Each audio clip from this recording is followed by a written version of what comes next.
Section 1. You will hear a conversation between a customer and a salesman at a car showroom. First, you have some time to look at questions 1 to 4.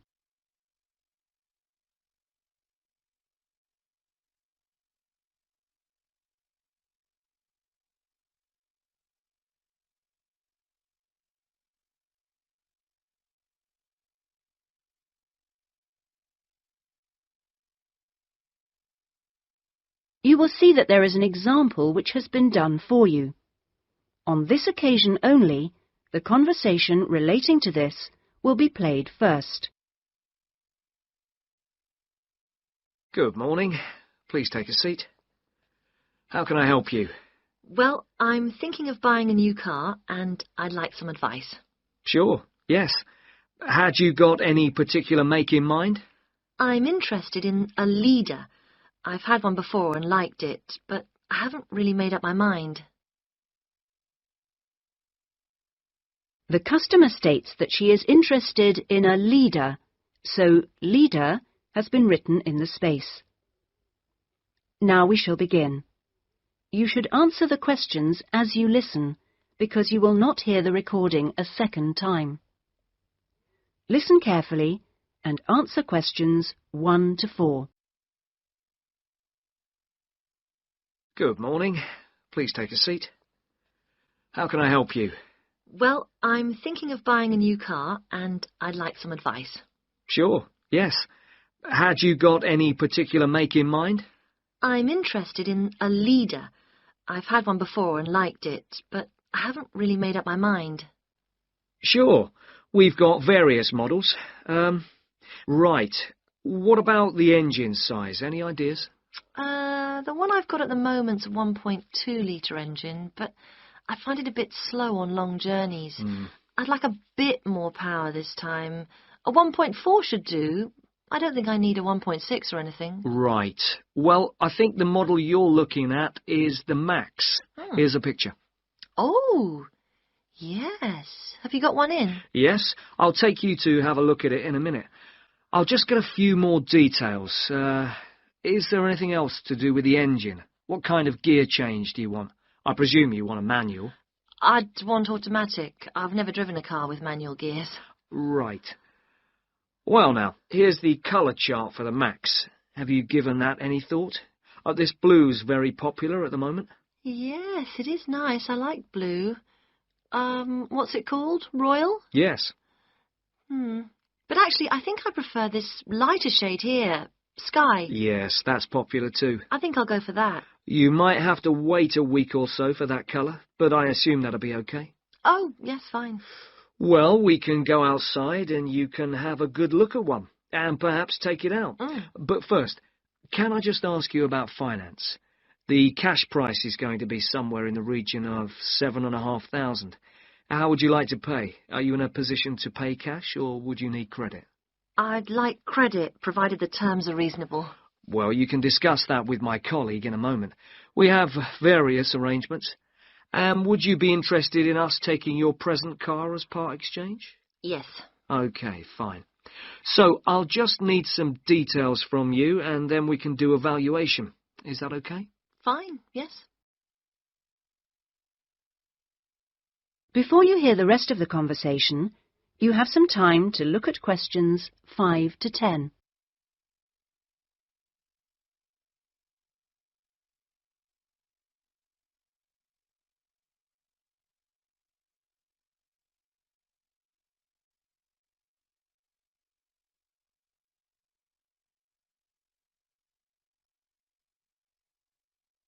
Now listen and answer questions 5 to 10. Could I have your full name? Wendy Harries. That's Harries.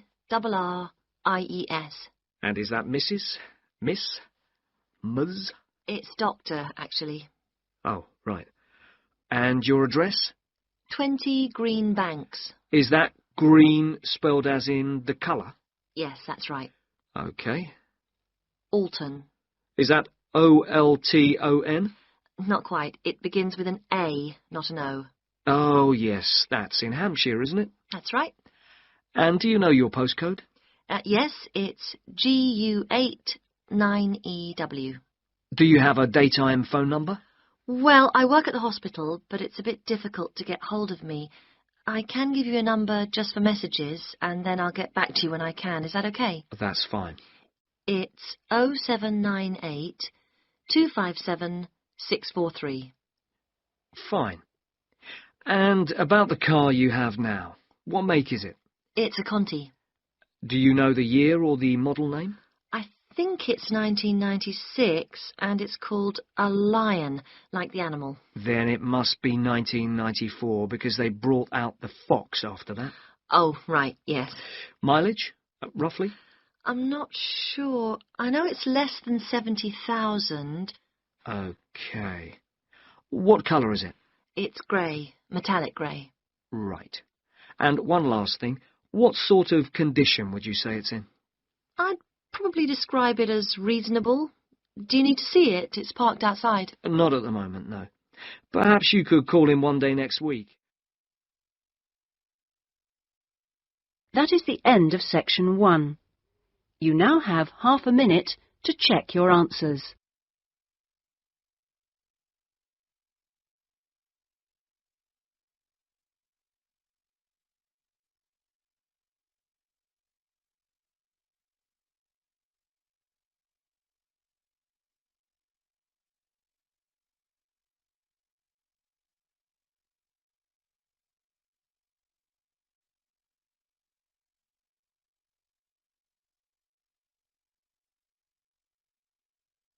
Now turn to section 2. Section 2. You will hear an admissions officer from a UK university talking to a group of postgraduate students in a university abroad about applying for a place at his university. First, you have some time to look at questions 11 to 15.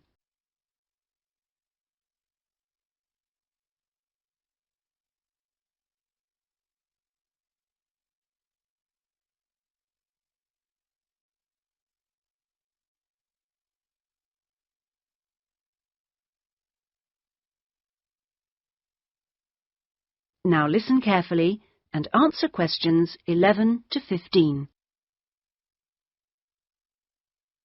As I said earlier, there is, I think, at Rexford an excellent combination of physical and geographical advantages, as well as having a rural setting and still being close to central London. Something that will certainly be of interest to you is that Rexford is just 35 minutes from London Airport. At Rexford, we have a strong research capability. We came 7th out of 101 universities in last year's research assessment, carried out by a government body, and did particularly well in your particular subjects, engineering and science. Actually, we got a top research grade of 5 for engineering, geography and computer sciences. One further point, and I know from talking to you individually that a number of you may be looking for some experience in industry after the course, is that all our science and engineering research departments have unusually close relationships with industry in the area. Anyway, that's enough sales talk from me. I'll just take a sip of this coffee that's just arrived, thank you, and then I'll say something about what actually happens when you apply. Right. Now, if you do decide to make an application, what you do is send it directly to me in my department. I will then immediately send confirmation and the application process begins. And I'd like to say at this point that you shouldn't worry if this process doesn't work all that quickly. I mean, occasionally there are postal problems, but most often the hold-up is caused by references. The people you give as referees, shall we say, take their time to reply. Anyway, it's absolutely normal for this process to take 3 to 4 months. What I do in this period is keep in touch with you and reassure you that things are moving along. One of the ways we've devised to help you decide about applying, as well as later when you've been accepted, hopefully, is to put you in contact with, if possible, a student from your own country who is at present studying with us. What you can do is phone them up, we will of course liaise between you, and discuss your concerns with them. That way you can get an objective opinion of what you can expect if you come to live and study at Rexford. Not only the academic atmosphere, but important details like what the leisure facilities are like, and whether the English weather and food are really as awful as everybody says. No. As everybody says. No. If you decide you can face it, the contact can also help you just before you leave with tips on what to pack and that sort of thing. At the moment, I think we've got 2 second-year students and 1 postgraduate from this country. Before you hear the rest of the talk, you have some time to look at questions 16 to 20.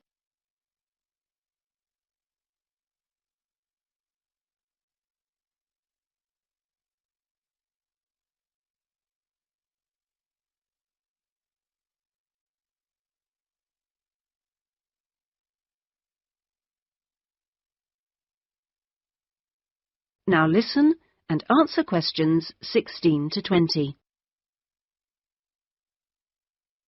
Now, to move on to the other concerns you expressed earlier.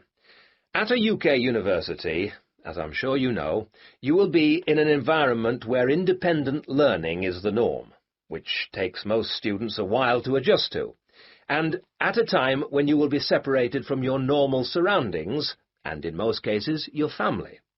This can be a difficult time.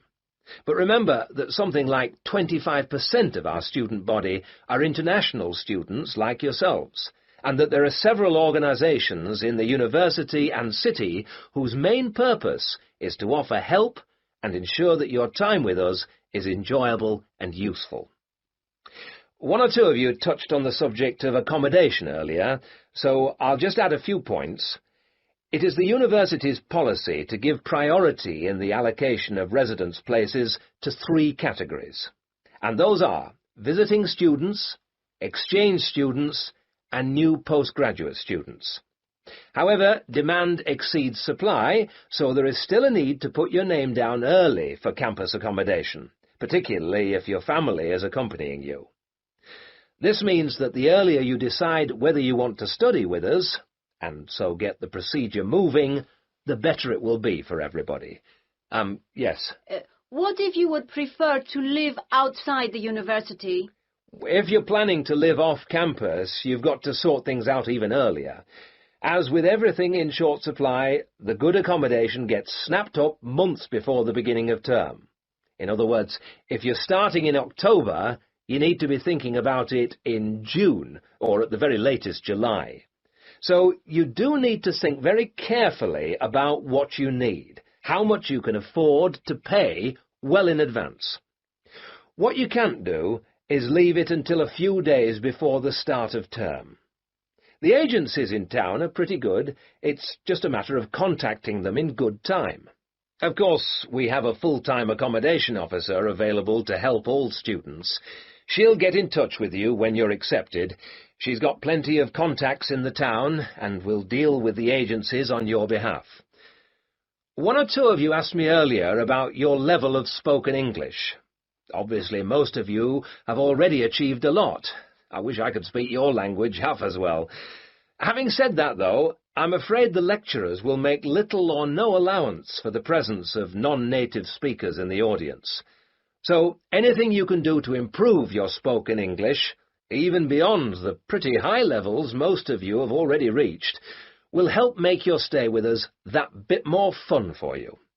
Some extra practice before you arrive is worth more than, for example, private lessons afterwards when you won't really have time. Oh, and one last thing before I invite further questions. It's very important that you always... That is the end of section 2. You now have half a minute to check your answers.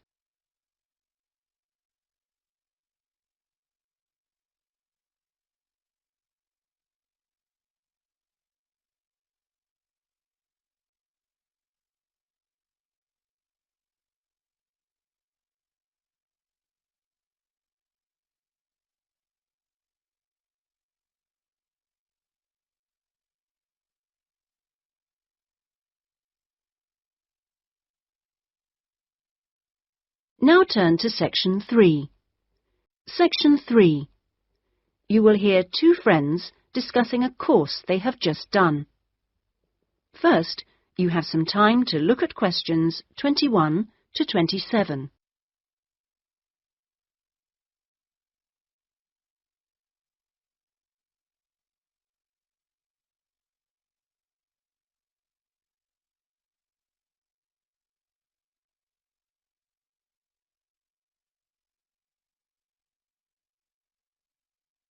Now listen carefully and answer questions 21 to 27.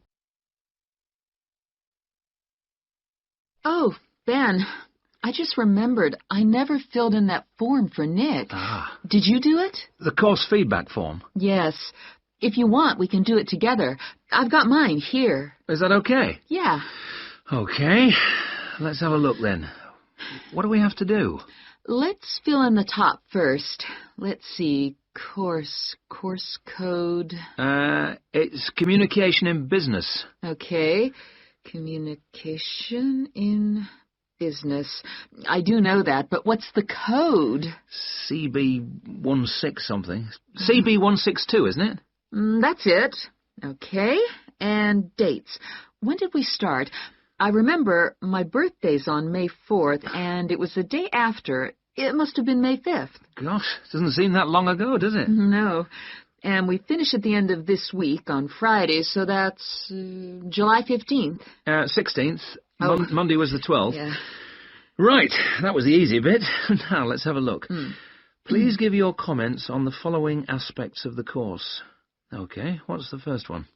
Oh, course organisation. What do you think? Clear. It was, wasn't it? Yeah, I think the organisation was clear. Okay, anything else for course organisation? It was a good thing he gave us the course outline at the beginning in the first session. That was useful, so I'll put that down, shall I? Yeah. Now, going on to suggestions for improvement, one thing that wasn't so good, I think we could have done a bit more work at the beginning. I mean, at the beginning it seemed dead easy. Yeah. I thought it was going to be really easy, and then all of a sudden in the second half of the course, we got a whole load of work. Yeah. Reading to do and essays and things. Yeah, it'd be better if it was more even. Okay, now, course delivery. Does that mean teaching? Yeah, I suppose so. Well, what I thought was really good on this course was the standard of teaching. Actually, I mean, some of the teachers were better than others, but the standard generally was fine. Much better than other courses I've been on. Yeah, I agree. Let's put that then. Okay. What about suggestions for improvement? I didn't think it was all that wonderful when we had great, long group discussion sessions that went on for hours and hours. Right. I don't mean we shouldn't have group discussions, just that they shouldn't go on too long.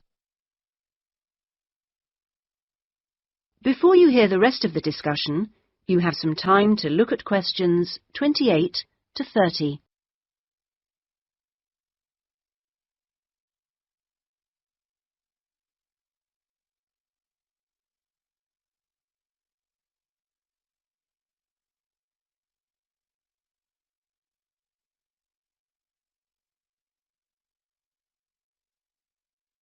Now listen and answer questions 28 to 30.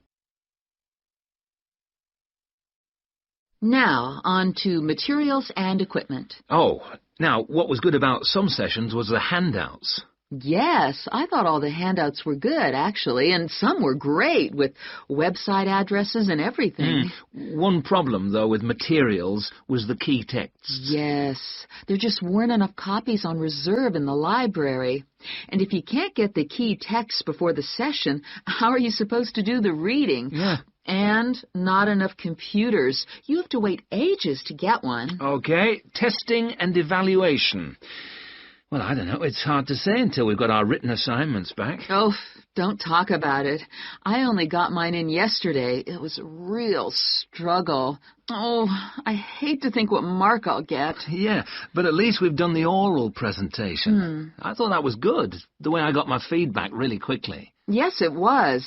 And I liked the way we knew what would be evaluated on. We knew the criteria, so we knew we had to think about clarity, organization, and so on. Yeah, but I'm not so sure about the written work. Hmm. One thing, I think, is that there's just too much. It's really stressful. Oh, yes, I'd agree.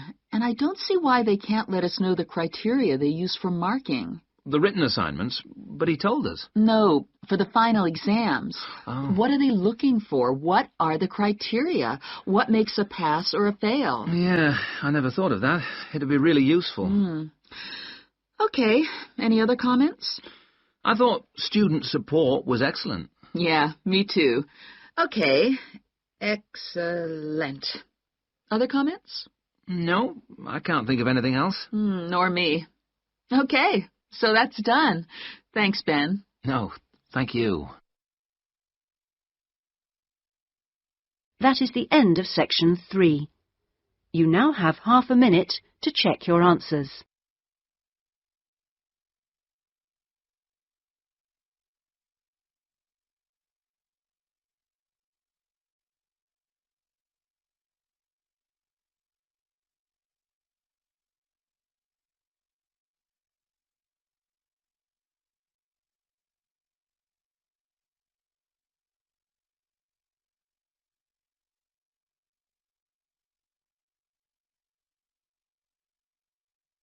Now turn to section 4. Section 4. You will hear a student giving a presentation about a project on household waste recycling. First, you have some time to look at questions 31 to 40.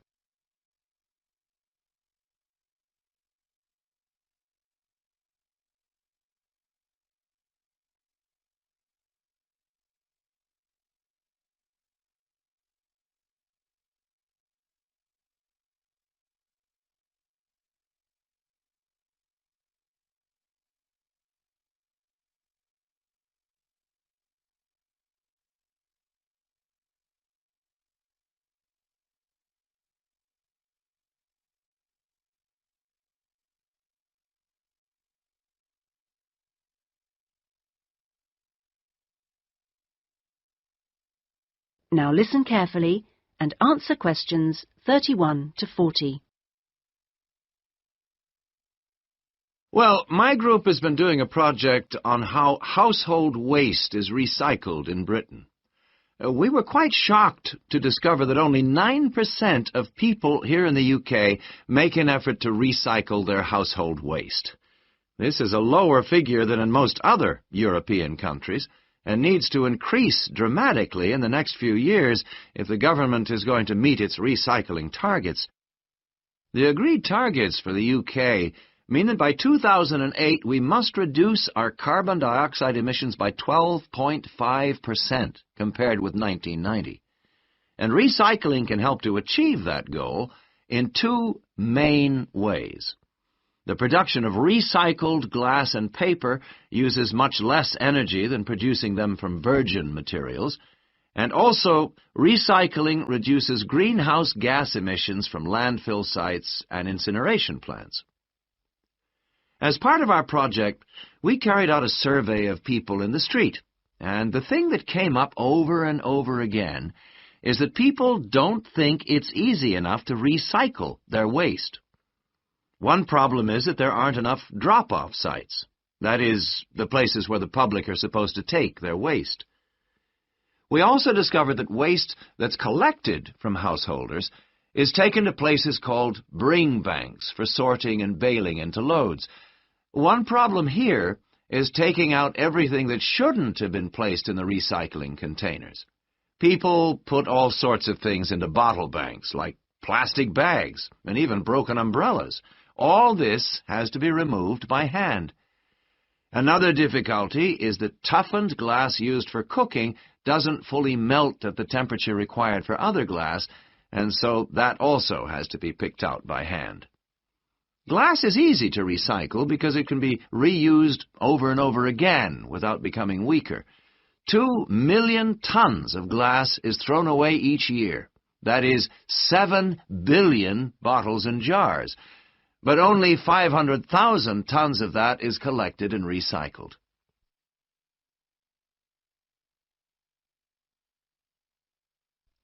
Oddly enough, half the glass that's collected is green, and a lot of that is imported, so more green glass is recycled than the UK needs. As a result, new uses are being developed for recycled glass, particularly green glass. For example, in fiberglass manufacture and water filtration.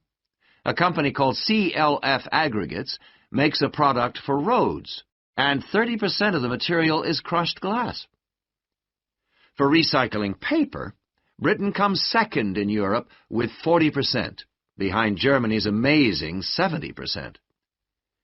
When recycling started, there were quality problems, so it was difficult to use recycled paper in office printers, but these problems have now been solved.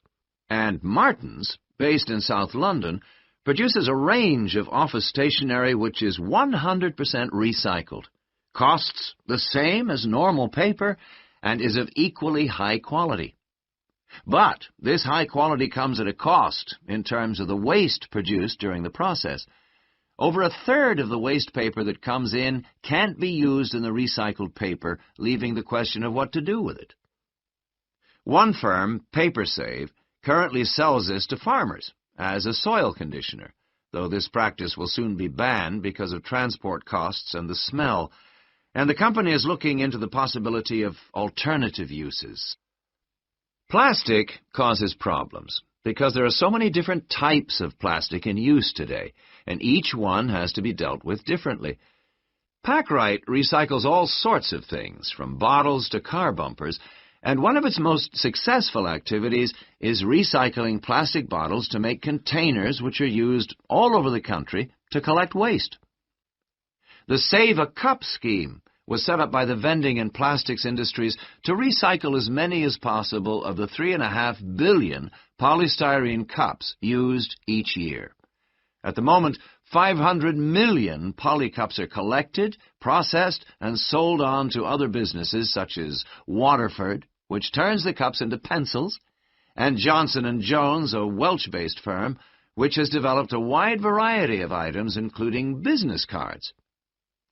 Well, to sum up, there seems to be plenty of research going on into how to reuse materials. But the biggest problem is getting people to think about recycling instead of throwing things away. At least doing the research made us much more careful.